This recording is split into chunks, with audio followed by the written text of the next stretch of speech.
The transit terminal hummed with the usual chaos, rolling suitcases, hurried footsteps, announcements echoing off polished floors.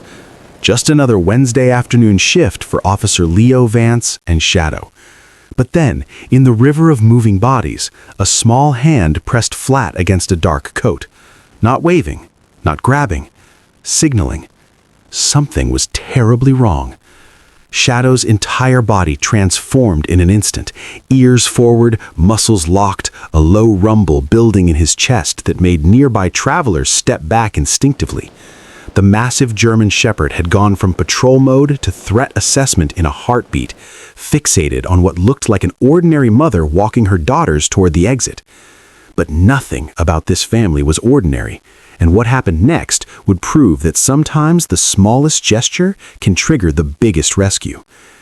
If you've ever wondered how canine units detect danger invisible to human eyes, stay with us. Like this video, subscribe, and comment where you're watching from, because what Officer Vance discovered in the next 60 seconds would expose a nightmare hiding in plain sight. Leo had learned to trust Shadow's nose long before he trusted his own eyes. 3 years of partnership had taught him that much. While other handlers chalked up alerts to random stimuli or environmental factors, Leo had watched Shadow differentiate between a diabetic's insulin spike and a smuggler's concealed narcotics from 30 feet away. The dog didn't guess, he didn't assume, he knew. Shadow had been bred for this, generations of German Shepherds refined into a living detection system. But breeding alone didn't explain the almost supernatural accuracy. It was the training, the repetition, the 10,000 scent samples that had rewired his brain to categorize the invisible world humans could only imagine. Where Leo saw a woman and 2 children, Shadow smelled a chemical symphony, sweat composition, cortisol levels, adrenaline signatures, fear metabolizing through skin. The Academy instructors had explained it in clinical terms: canine olfactory receptors, scent discrimination, behavioral conditioning. But Leo had seen it work too many times to reduce it to science alone. Shadow could smell intention. He could detect the microscopic differences between nervous excitement and predatory calculation, between a child's playful energy and trauma-induced shutdown. Right now, Shadow's body language screamed alert. Not the casual interest he showed toward dropped food or the mild curiosity of an unfamiliar person. This was the full system lockdown Leo had only witnessed 4 times in their partnership. Twice for armed suspects, once for a missing child buried under debris, and once for a woman carrying her trafficked daughter through a bus station. The pattern was always the same. Shadow would freeze, his breathing would shift to short, controlled bursts, and his eyes would track the target with predatory focus. No amount of distraction could break it. And in 3 years, Shadow had never been wrong. Not once. Leo's eyes tracked the woman in the dark coat as she guided the 2 girls toward the southern exit. Everything about her screamed authenticity. Designer handbag, not luxury but credible, sensible travel shoes, hair pulled back in that effortless way mothers perfected after years of wrangling children through public spaces. She even had the slight hunch in her shoulders, the universal posture of exhaustion every parent wore in transit hubs. But the girls. Maya and Sophie walked like soldiers in formation, back straight, steps measured, hands at their sides unless directed otherwise. No fidgeting, no wandering eyes drawn to the candy kiosk or the toy vending machines that littered the terminal. 7 and 9 years old, Leo estimated, yet they moved through the chaos with the discipline of trained operatives. Real children didn't walk like that. Real children pulled on sleeves, pointed at things, dragged their feet when tired, sprinted ahead when excited. These girls were performing an algorithm: step, breathe, obey, repeat. The woman's hand rested on Maya's shoulder, gentle but weighted. To anyone glancing over, it read as maternal guidance, but Leo noticed the thumb placement, pressed firmly into the muscle between neck and collarbone. Not painful enough to cause a scene, but constant enough to remind the child who was in control. He watched Maya's face, blank. Not sad, not scared, just empty, like someone had reached inside and switched off everything that made her a child. Sophie mirrored the expression perfectly. Leo had seen trauma victims before. He'd worked juvenile cases during his first years on patrol. This wasn't fear, this was conditioning. These girls had been trained to comply, to disappear into the role of dutiful daughters, to never draw attention. Shadow's growl deepened. The woman smiled at a passing security guard, her face radiating warmth and patience. The performance was flawless. Almost. Leo's tactical training had conditioned him to inventory threats in seconds: weapons, exits, body language, anomalies. But it was the absence of things that triggered his internal alarm now. The girls carried nothing. No backpacks decorated with cartoon characters, no tablets clutched in small hands, no half-eaten snack bags or juice boxes stuffed into coat pockets. Every child Leo had ever seen in this terminal dragged some piece of their world with them: a stuffed animal, a coloring book, something to survive the boredom of travel. Maya and Sophie had been stripped clean. He shifted his angle, moving closer under the pretense of checking his radio. The woman's designer bag hung perfectly positioned, but the girls wore mismatched winter gear that didn't belong together. Sophie's jacket, puffy, pink, sized for a smaller child, had the sleeves rolled twice. Maya's coat fit better, but the color was wrong, a dull navy that clashed with her bright red sneakers. Sneakers that were at least 2 sizes too big, the laces triple knotted to keep them from sliding off. Nothing matched, nothing fit, nothing was theirs. Real mothers obsessed over details. They color-coordinated outfits, they packed emergency snacks, they remembered which daughter preferred the unicorn backpack versus the butterfly one. This woman had dressed the girls like she was pulling random items from a donation bin, prioritizing speed and concealment over comfort or identity. Leo's gaze dropped to their wrists. No bracelets, no watches, no medical alert tags or friendship threads woven by elementary school classmates. The girls had been erased, stripped of every marker that connected them to their real lives. Shadow pressed against Leo's leg, his entire body vibrating with restrained energy. The woman checked her phone, her face quickening slightly. 30 seconds from the exit doors. 29. 28. Leo's hand moved to his radio. Maya's hand moved again, 3 fingers pressed flat against the woman's coat, then released. A pause. Then again, press, hold, release. The rhythm was too deliberate to be fidgeting, too accidental to be... Shadow's head snapped toward the movement, his nostrils flaring as he pulled air sharp, analytical bursts. Leo had watched him work scent trails before, but this was different. The dog wasn't tracking a path, he was reading a broadcast. Fear had a chemical signature, and these girls were radiating it in concentrated waves. When humans panicked, their bodies betrayed them. Stress hormones flooded the bloodstream: cortisol, adrenaline, norepinephrine, metabolizing through sweat glands and breath. Adults learned to mask it with posture and facial expressions, but children's bodies hadn't developed those filters yet. Maya and Sophie might look calm, but their skin was screaming. Shadow processed it all. The spike in their heart rates translated to scent molecules dispersing faster. The shallow breathing meant different CO2 ratios. Even their fierce sweat had a distinct composition, more acidic, more pungent than regular perspiration. To Shadow, these girls weren't just scared, they were terrified, and their bodies were pumping out distress signals like biological alarms. The tapping continued, Maya's small fingers drumming against fabric in a pattern that seemed almost Morse-like in its precision. Press, press, hold, release. Press, press, hold. She never looked at Shadow directly, but her hand angled toward him, as if she knew exactly where the dog was positioned. Leo's breath caught. This wasn't random fidgeting, this was communication. The girl was signaling the dog. Shadow's ears locked forward, his focus absolute. Every muscle in his body had gone rigid, reading both the chemical distress and the intentional pattern. He understood something Leo was only beginning to grasp. This child was asking for help, and she knew how to ask in a language only a canine could hear. "Ma'am, I need you to stop for a moment." Leo's voice cut through the terminal noise, professional but firm. He positioned himself 3 feet in front of the trio, Shadow at his left side, blocking the path to the exit. The woman's face transformed instantly, concern blooming across her features like she'd rehearsed it 1,000 times. "Officer, is something wrong? We're running late for our connection." "Routine check, won't take long." Leo's eyes dropped to the girls. "How are you two doing today?" Sophie's mouth opened, then closed.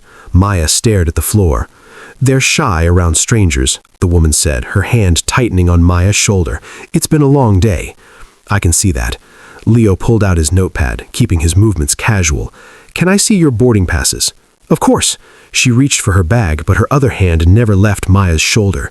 The pressure increased. Leo saw the girl's face twitch, a micro-expression of pain quickly suppressed. "Ma'am, I need you to step back from the children for a moment." The maternal warmth evaporated like steam off glass. Her eyes went flat, calculating, measuring distances and exits with predatory precision. The smile remained frozen on her face, but everything behind it had gone cold. "These are my daughters." "Then you won't mind answering a few questions." Leo shifted slightly, giving Shadow a clearer line. "What are their names?" She didn't hesitate. "Maya and Sophie." "Last name?" A pause, microseconds too long. "Carter." "Birthdays?" Her jaw tightened. The hand on Maya's shoulder began pulling the girl backward, subtle but definite. "Officer, I don't appreciate—" Shadow lunged forward, not attacking, but blocking, his body forming a wall between the woman and the exit. His bark exploded through the terminal, sharp and commanding. The mask shattered completely. Elena's face hardened into something reptilian and focused. "Get that animal away from me." The security office was small, sterile, designed for efficiency rather than comfort. Leo had positioned Elena on one side of the desk, the girls on the other, with Shadow standing between them like a breathing barrier. Elena maintained her indignant mother routine, but her eyes kept flicking to the door, calculating escape routes even as she protested her innocence. "This is harassment. I want to speak to your supervisor." Leo ignored her, crouching to the girl's eye level. "You're safe now. No one's going to hurt you." Maya's face remained blank, but Sophie's lower lip trembled. The younger girl's eyes darted between Leo and the woman, terror and hope warring across her features. "Sophie, sweetheart, look at me." Elena's voice dripped false sweetness laced with razor wire. "Tell the nice officer we're a family." Sophie's mouth opened. Nothing came out. "Sophie." The sweetness evaporated, just her name spoken like a command. The little girl flinched, then began moving toward the woman as if pulled by invisible strings, conditioning overriding instinct: obey, comply, survive. Shadow moved first. He stepped directly into Sophie's path, his massive body blocking her trajectory. Then he did something Leo had never seen in 3 years of partnership. Shadow lowered himself to the ground, making himself smaller, less threatening, an invitation rather than a barrier. Sophie froze, her small hand reaching out tentatively. Her fingers touched Shadow's fur, and something inside her cracked open. She collapsed against the dog's side, her arms wrapping around his neck, her face buried in his coat. The sobs came in violent, shuddering waves, weeks of suppressed terror finally finding release. Elena lunged forward. "Get away from—" Shadow's growl stopped her mid-sentence, his body curling protectively around the child. The woman's control shattered. "You have no idea what you've just done." Leo keyed his radio. "I need backup, now." The security supervisor queued up the footage, timestamps glowing in the corner. 11:47 a.m., 6 hours before Leo's interception. The playground camera showed a typical weekday afternoon, swings in motion, children climbing equipment, parents scattered on benches scrolling their phones. Then Elena appeared at the edge of frame, walking with purpose but not urgency. She wore different clothes, a blue windbreaker instead of the dark coat, but the calculated movements were identical. There, Leo pointed, Maya and Sophie sat alone on a bench near the water fountain, sharing what looked like a juice box. Where are the parents? The supervisor fast-forwarded. 15 minutes of footage. The girls stayed on the bench. No adult approached them. Rewind to when they arrived. The footage jumped back 30 minutes. A man, late 30s, carrying a work bag, walked the girls to the playground, said something that made Maya laugh, then checked his watch and jogged back toward the parking lot. The timestamp read 11:15 a.m. "He left them," Leo said quietly. "Probably ran a quick errand. Parents do it all the time." The supervisor's tone suggested he didn't approve but understood the reality. 5-minute run to the store, back before the kids notice. Except he never came back. The footage showed Elena approaching at 11:47, crouching to the girl's level, speaking with animated gestures. Concern, helpfulness, trust me. Maya shook her head initially, but Elena persisted, pulling out her phone, showing them something on the screen. After 2 minutes of conversation, both girls stood and followed her toward the parking lot. No struggle, no screaming, just 2 children conditioned to trust adults, believing they were being helped. She hunted them, Leo said, watched for the vulnerable moment and moved in. The security supervisor zoomed in on Elena's face as she led the girls away. She was smiling. The FBI agent's laptop displayed a web of connections that made Leo's stomach turn. Faces, locations, timestamps, a network that stretched across 12 states. Elena Kovacs, Agent Morrison said, tapping the screen.